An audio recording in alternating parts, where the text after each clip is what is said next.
Indonesia sudah berada dalam status kedaruratan kesehatan masyarakat. Hingga awal April 2020, lebih dari 1.900 orang di Indonesia terinfeksi COVID-19. Pemerintah menetapkan opsi pembatasan sosial berskala besar, bukan karantina wilayah atau lockdown. Saya minta kebijakan pembatasan sosial berskala besar, physical distancing dilakukan lebih tegas, lebih disiplin, dan lebih efektif lagi. Sehingga tadi juga sudah saya sampaikan bahwa perlu didampingi adanya kebijakan darurat sipil. Presiden Jokowi menyatakan bisa menerapkan darurat sipil jika kondisi semakin memburuk. Sebelumnya, opsi karantina wilayah sempat ramai dibicarakan. Terdapat sejumlah perbedaan mendasar antara karantina wilayah dan pembatasan sosial berskala besar.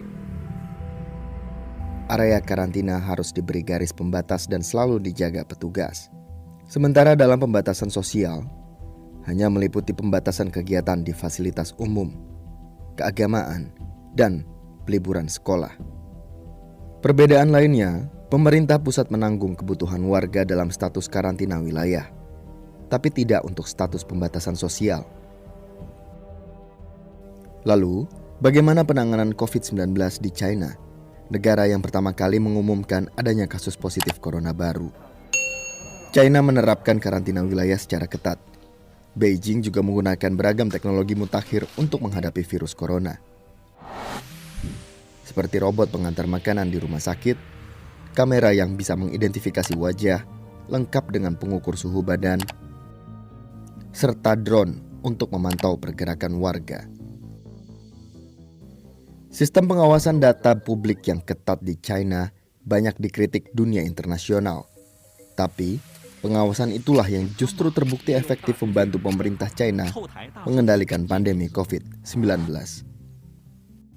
Kini, saat COVID-19 makin menyebar di luar China, sejumlah negara berlomba menemukan cara yang efektif untuk menghadapi pandemi COVID-19.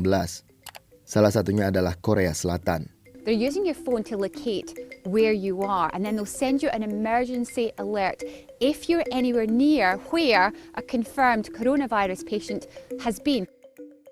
Singapura, Israel, Iran, Taiwan, dan Rusia mulai mengadopsi metode pemantauan data seperti yang dilakukan oleh China. Lalu, kenapa pengawasan data publik di China begitu berguna dalam menghadapi situasi pandemi? Semua bermula dari kartu tanda penduduk alias KTP. Warga China sangat membutuhkan KTP dalam hampir semua aktivitasnya. Mulai dari sekadar membeli ponsel hingga menggunakan beragam aplikasi di internet. Semua data yang diberikan terhubung kembali dengan KTP. Pemerintah juga menggunakan data lokasi di telepon untuk memantau pergerakan warga terutama dalam wilayah karantina. Aparat bisa mendapat sinyal peringatan jika ada pasien yang keluar rumah saat sedang dikarantina. Data lokasi dari ponsel juga bisa dipakai untuk memantau pergerakan pasien selama 2 pekan terakhir. Pemerintah lalu bisa memetakan siapa saja orang yang bisa tertular. Jika seseorang yang berpotensi menularkan COVID-19 naik kereta, penumpang lain yang berdekatan akan mendapatkan peringatan melalui pesan singkat di ponsel mereka.